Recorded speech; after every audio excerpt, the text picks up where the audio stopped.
Hello and welcome to Featherlight Stories. One new story every Thursday and Sunday. Stories you can think about or talk about or feel inspired by, but stories that will always help you feel calm. My name is Cedric, and this is episode 9, The Sheep, the Hare, and the Bear.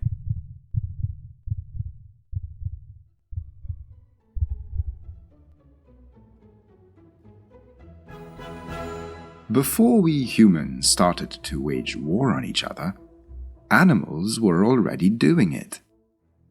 Covered by a huge forest, one of our 7 continents formed the habitat of many thousands of different species. Snakes, ants, monkeys, deer, all kinds of birds, wolves. I could keep going on for hours. What these animals kept going on with was a large-scale war that had been raging for so many years that none of the animals who started it were still alive by the time this story takes place. 2 sides fought over a little silly conflict, one we might tell you about, but in another story. By now, one of the 2 sides was finally starting to win the war, and the losing side decided that they needed more soldiers to avoid defeat.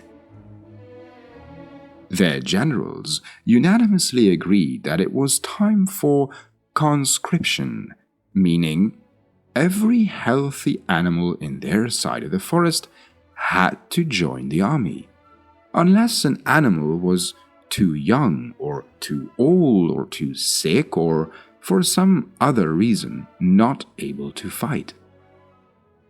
And to make sure they only got good soldiers in their army, they organized one day on which every animal had to come in for a medical checkup. On that day, many animals gathered on a large open field in the middle of their side of the forest. The grass had been cut short and huts had been built.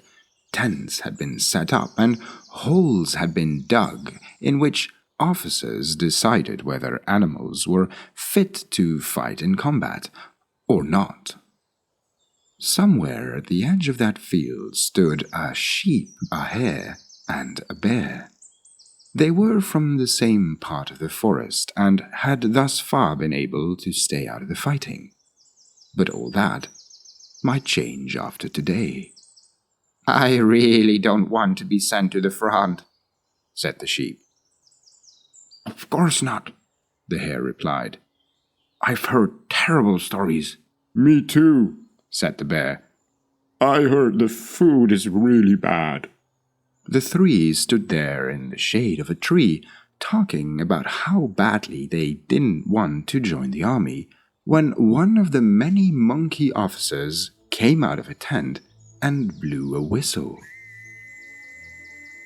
The monkey pointed straight at the hare, who made a small jump. "What? Me?" "Good luck," said the bear. The hare slowly moved with small hops towards the tent while thinking, "I have to be able to come up with something. Come on, think. What do they need from you? With these paws, you can't hold a weapon. I'm not even strong. I'm fast. That's it. They'll want me as a runner or something. If I can't run, I'm useless." As soon as that thought had come up in the rabbit's furry head, it grabbed a stone that was lying nearby and started to thrash 3 of its paws. The pain was severe and tears were forming in the little animal's eyes. But it didn't stop until every bone in the 3 limbs were broken, and only then did it proceed, now crawling using its only good front leg to drag itself towards the tent. The sheep and the bear saw the hare disappear inside, only to reappear a minute or so later. Still in tears, but now both from pain and joy, the hare announced the good news. "Rejected! I don't need to serve in the army, at least not until I'm able to run and jump again." "Oh, great news!" Great news! exclaimed both the sheep and the bear. But before they could say anything else, the officer monkey blew its whistle again and pointed straight at the sheep. "What? Me now?" the sheep said. Good luck, said the bear. The sheep started strolling towards the tent, thinking, "That hare is smart. What if I do the same thing? Break my legs. Then I can't run either. No, silly, I'm not fast anyways. It's my wool they want." And with that thought in mind, the sheep grabbed the same stone and broke it in two against a larger one. One of the halves now had a sharp edge, and with that, the sheep started to peel off all of its wool.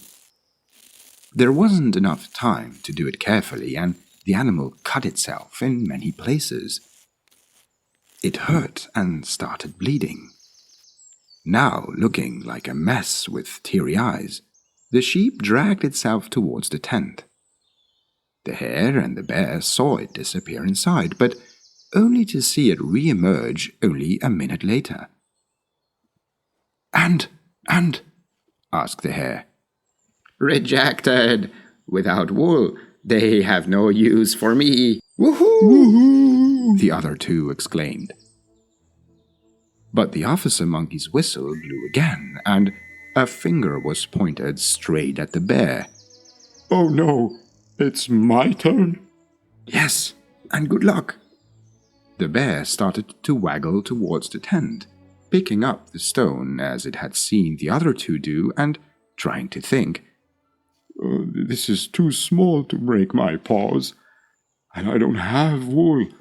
Fur! I can shave off my fur. The bear held the stone against its fur and looked at the hare and the sheep, who both shook their heads. Again, the bear was thinking. No, not a good idea. I am strong. I have big claws, big teeth. Teeth! Yes! No teeth! No soldier!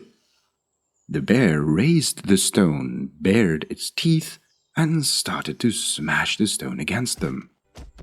It took a lot of smashing, but in the end, they all broke. It hurt bad, and the bear was crying, and with the taste of blood in its mouth, it entered the tent.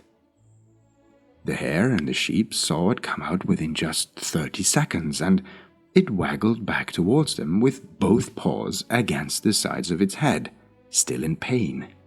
"We got some nice snacks to celebrate," said the hare. I can't eat, said the bear. "But you got rejected too, right? I mean, that took like 30 seconds in there." Yes, rejected. I was too fat. The forest since then has been greatly reduced in size, thanks to us.